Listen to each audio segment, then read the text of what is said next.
colonists decided to declare their independence from the king and the British Empire, they were taking a major risk. But still, on July 4th, 1776, they decided to take that step.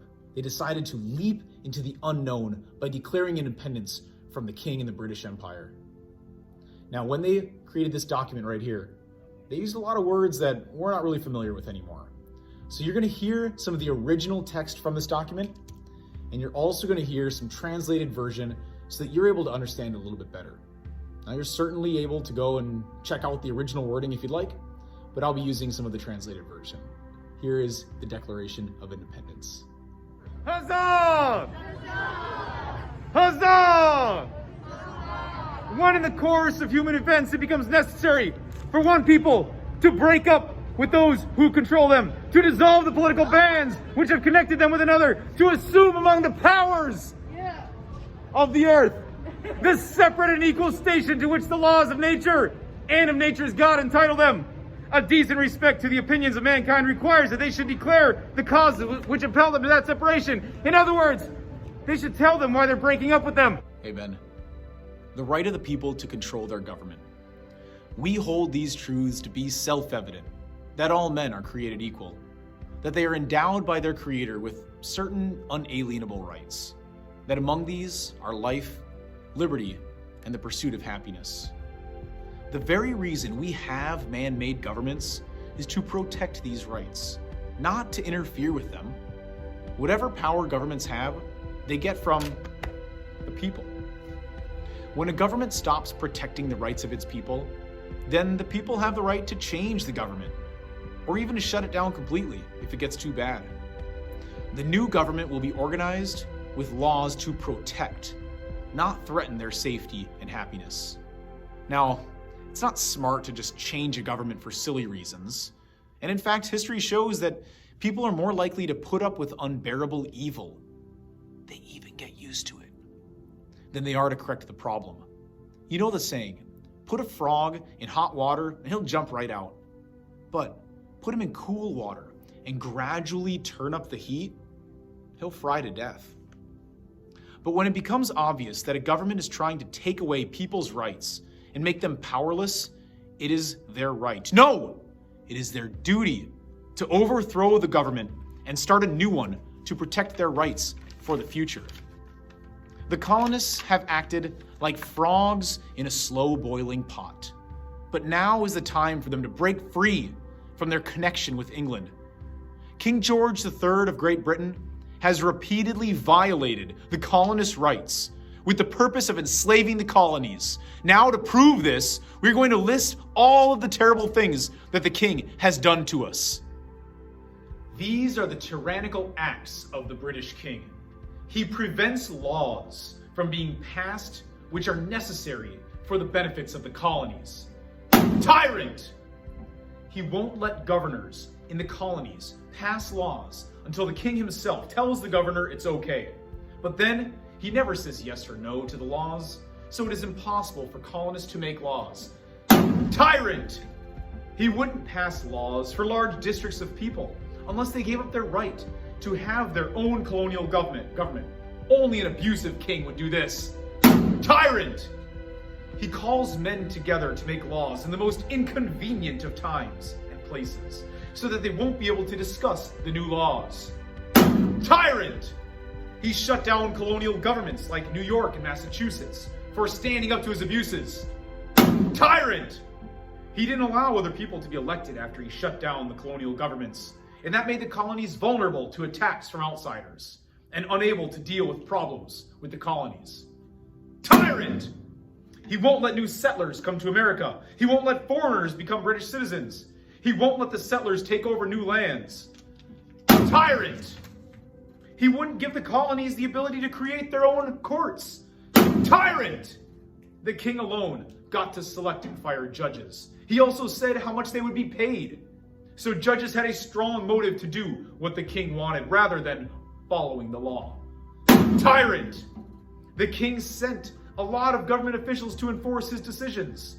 Colonists had to pay these officials, even though they enforced laws that the colonists disagreed with and had no part in making. Tyrant!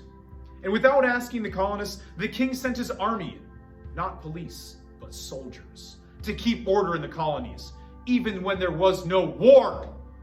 Tyrant! Soldiers were not subject to the same laws that everyone else had to follow. Military leaders could make up their own laws. Tyrant!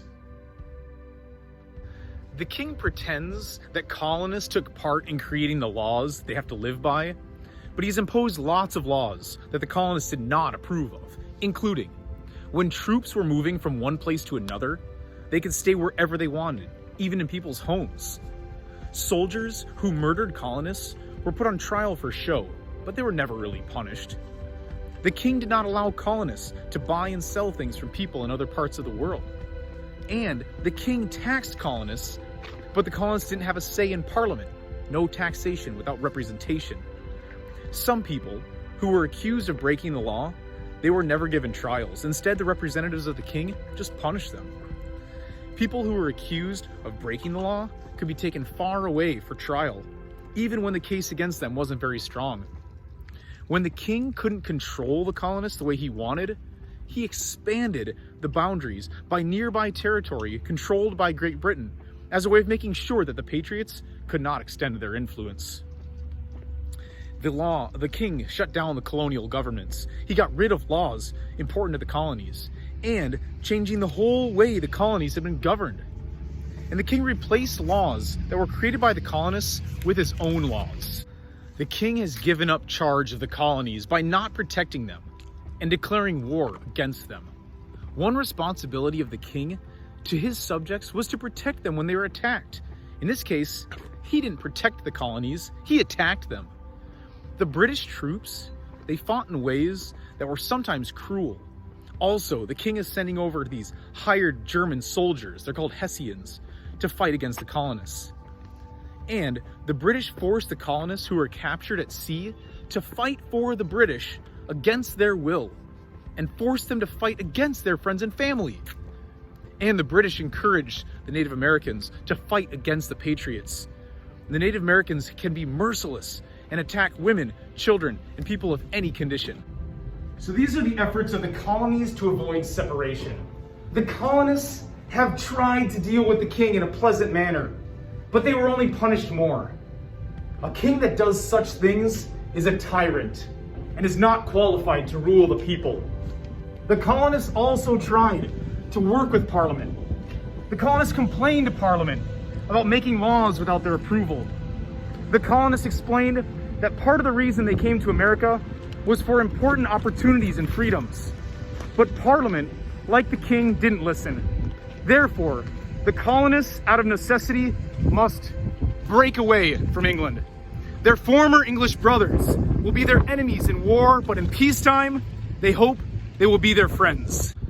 We, therefore, the representatives of the United States of America, in General Congress assembled, appealing to the Supreme Judge of the world for the rectitude of our intentions, do in the name and by authority of the good people of these colonies, solemnly publish and declare that these united colonies are, and of right ought to be, the free and independent states, that they are absolved from all allegiance to the British Crown, and that all political connection between them and the state of Great Britain is ought and to be totally dissolved. And that as free and independent states, they have the full power to levy war, to conclude peace, to contract alliances, establish commerce, and to do all of the other acts and things which independent states may of right do. And for the support of this declaration, with a firm reliance on the protection of divine providence, we mutually pledge to each other our lives, our fortunes, and our sacred honor. And to that I say, huzzah! Huzzah! Huzzah!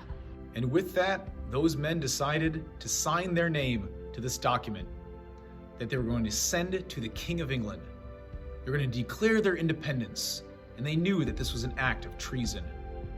Ben Franklin here was heard to have said, "Well, men, we must hang together, or we will assuredly hang separately."